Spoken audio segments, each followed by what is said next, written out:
What's up, everybody? Welcome back to the Geeks and Company. My name's JS, and I know another video this week when I already have a bunch of videos that are already filmed that I haven't edited yet. But listen, yesterday, yesterday was one hell of a day in the Star Trek world. So for those who don't know, yesterday, May the 5th, was not only the series finale of Star Trek Picard, but it was the season premiere, Star Trek Strange New Worlds. Now, I think I want to start with Star Trek Picard. I'm not going to do two different videos for each shows. I mean, I guess I could. You could probably talk about these for hours, but I just want to very, very quickly talk about these two shows. Now, Star Trek Picard, the series as a whole, I thought was very good. It wasn't excellent, especially towards the end. The last few episodes were falling into the same Discovery tropes where dialogue is becoming cringy. It's like, you at least have one time per episode where, you almost want to hide your face because the dialogue is so cringy. But Picard was way better at that than Discovery. Discovery, every episode is like that. Picard, only towards the end did you have a couple of those episodes. That being said, the final episode. Wow, what an episode. I'm going to try to stay spoiler-free here. So I'm not going to get into too many details. If you guys do want to hear a spoiler discussion or my spoiler thoughts about the episode, leave a comment below. But in the finale, obviously, we conclude the story, a story that is based around not only Q, but the Borg. And this story was essentially 30 years in the making. This story started 30 years ago on Star Trek The Next Generation, when Q first meets Picard, and he flicks the Enterprise into the Delta Quadrant, where they run into the Borg, and the rest is history. This story concludes all of that.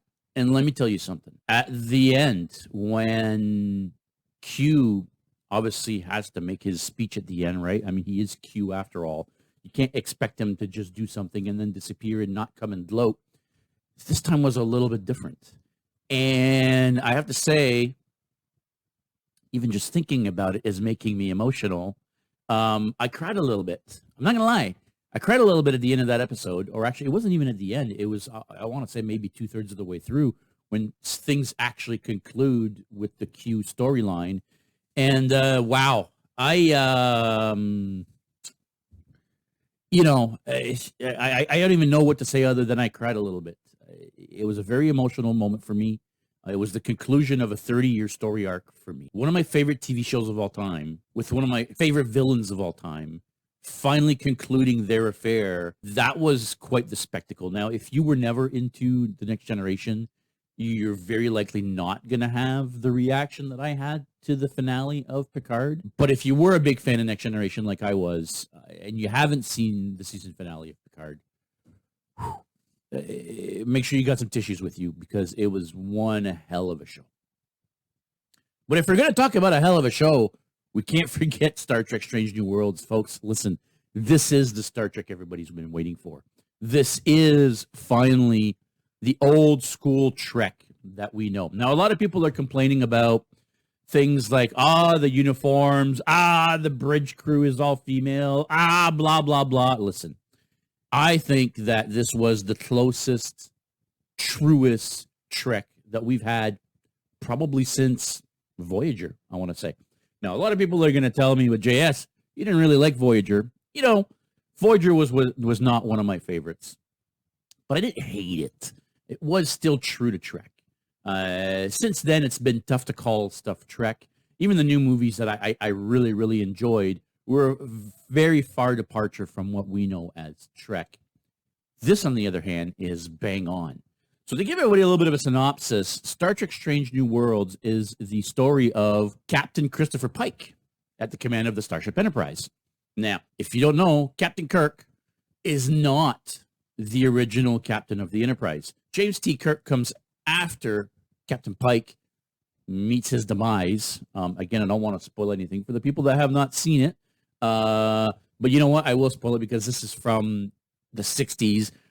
Captain Pike was the original captain in the pilot for the original Star Trek, and the pilot was called The Cage. After that pilot, the studio asked for some changes, and one of those things was to replace Captain Pike with Captain James T. Kirk, to replace the first officer, number one, with Mr. Spock, who at that point was just a science officer. He was not the first in command, or the second in command, I should say. this is that story. This is the story of Pike's Enterprise. And it starts with a bang. The acting in this show is miles beyond the acting in both Discovery and Picard.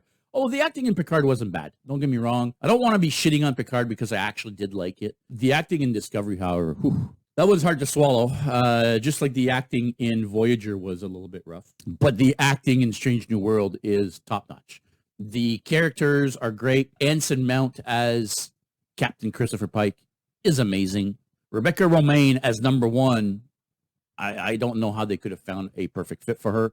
We get introduced to a ensign or cadet Uhura. I can't remember if she's a cadet or an ensign, but she is on the bridge. The actress, we only get to see her a couple times. She seems pretty good. Overall, acting, visual effects, dialogue, big key here. The dialogue was amazing. None of that cringy dialogue you're getting from some of these other shows. It was just pure, great Trek. And we're going back to the episodic format, right? So we're no longer doing the long format series where your whole season has one overarching storyline. No. Star Trek Strange New Worlds, every episode is its own contained story. Sure, will there be some overarching themes throughout the series? Of course, I'm sure there will. There was in all of the previous Star Treks, but this is going back to original Trek, to Next Generation style, where every episode is its own story.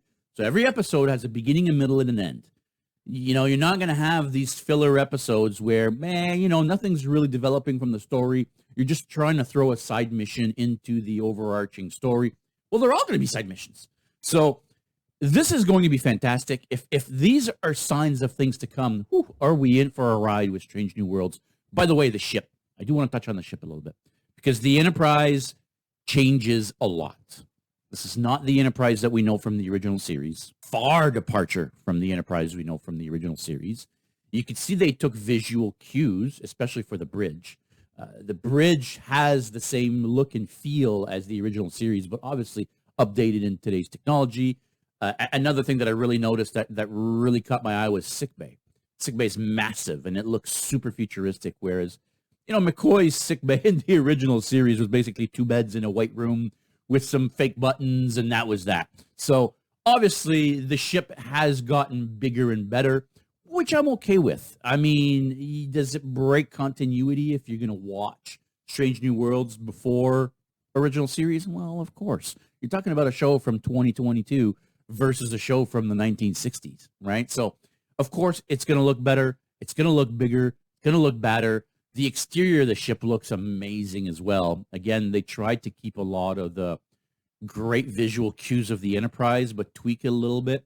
They didn't change it as much as the new movies changed the Enterprise, which I also liked. Don't get me wrong. The J.J. Abrams Enterprise is actually quite nice. It looks really, really good. This one looks more like the original, even though it has been updated, but it also looks amazing. So overall, Star Trek Strange New Worlds is really hitting on all the buttons for me. Everything works. Everything falls into place. Everything is Trek. It feels Trek. It sounds Trek. It looks Trek. Damn it. This is finally the Trek we've been looking for.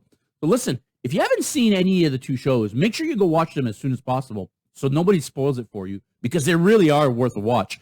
But make sure you leave me a comment below and let me know what you thought of both the season finale of Star Trek Picard and the season premiere, or series premiere, I should say, of Star Trek Strange New Worlds. But that'll be it for today, everybody. Make sure you like and comment below. Stay geeky. We'll see you next time.